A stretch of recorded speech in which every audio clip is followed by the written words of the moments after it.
चलिए आगे बढ़ते हुए बात कर लेते हैं एक और बड़ी खबर की। लखनऊ से आपको बड़ी खबर बता रहे हैं, जहां पर समाजवादी पार्टी की तीसरी लिस्ट भी जारी हो चुकी है।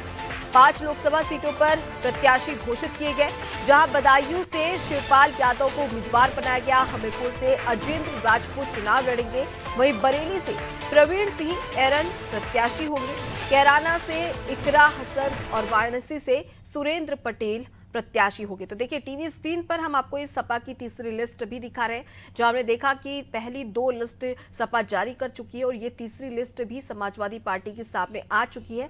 जहां पर आपको बता दें कि 80 लोकसभा सीट है उत्तर प्रदेश में, जो कि देश की सबसे ज्यादा लोकसभा सीटें मानी जाती है।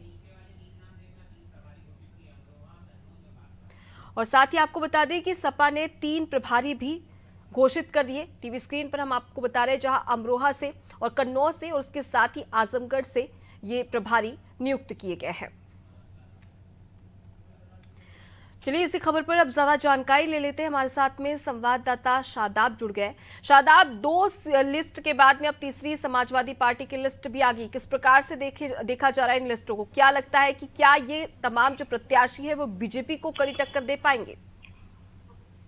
जी बिल्कुल अनुपमा, देखिए मैं आपको बता दूं कि कल एक लिस्ट जारी हुई थी और आज एक और लिस्ट जारी कर दी है, जिसमें कई प्रत्याशियों को मैदान में उतार दिया गया है। आपको साथ में ये भी बता दें कि जो बदायूं से अगर बात की जाए तो वहां पर शिवपाल यादव को उतारा गया है। वहीं इससे पहले जो चुनाव हुआ था उसमें धर्मेंद्र यादव थे, तो अब फिर धर्मेंद्र यादव का टिकट काट के शिवपाल को दिया गया है। वो बदायूं से अब सांसदीय का चुनाव लड़ेंगे। उसके साथ ही अब आपको ये भी बता दें कि जो कांग्रेस की तरफ से अगर बात की जाए तो जो चर्चाएं चल रही थी उसको लेकर गठबंधन टूटता हुआ नजर आता है, जिसके बाद आज अखिलेश यादव जो समाजवादी पार्टी के राष्ट्रीय अध्यक्ष हैं उन्होंने आज एक और सूची जारी कर दी है।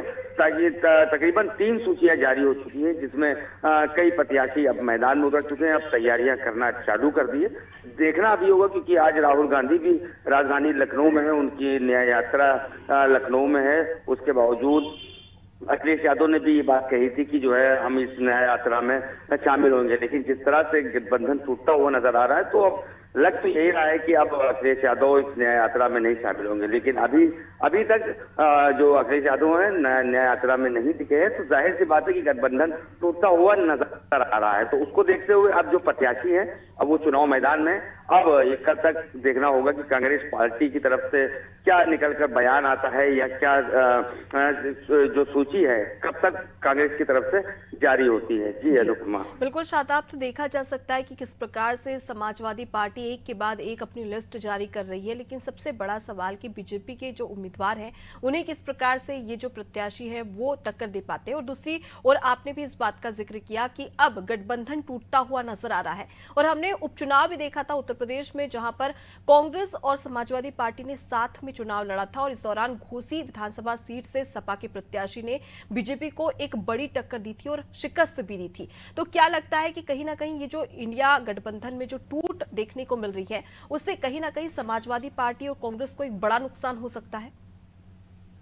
बिल्कुल, देखिए अगर गठबंधन की बात की जाए तो गठबंधन जिस तरह से चला आ रहा था तो उसको देखते हुए अब जो टूट रहा है गठबंधन, उसको देखते हुए अब बड़ी चुनौती भी सामने आ सकती है, क्योंकि कांग्रेस अब अपना प्रत्याशी भी वहां पे उतारेगी और वहीं पे ही सपा की जो प्रत्याशी है वो चुनाव वहां से लड़ेगा। उसके अलावा जो बीजेपी भी वहां से भी अपना प्रत्याशी उतारेगी। तो ऐसे में जो फायदा होना है वो बीजेपी का फायदा होना है। ऐसे जिस तरह से गठबंधन की बात हो रही थी तो गठबंधन पे अगर सपा वहां पर चुनाव लड़ रही थी तो वहां पर कांग्रेस अपना प्रत्याशी नहीं उतारी थी। लेकिन जिस तरह से गठबंधन टूटता हुआ नजर आ रहा है तो अब जाहिर सी बात है, जहां पर सपा प्रत्याशी चुनाव लड़ेगा तो वहीं पर भी कांग्रेस का भी जो प्रत्याशी है वो चुनाव लड़ने के लिए तैयार हो रहा है। तो ऐसे में जो कांग्रेस की पार्टी है वो जाहिर सी बात है कि कल या परसों तक वो भी अपनी सूची जारी करेगी, क्योंकि जिस तरह से चर्चाएं चल रही थी गठबंधन को लेकर, तो अब वो जाहिर सी बात है कि जो सामने नजर आ रहा है कि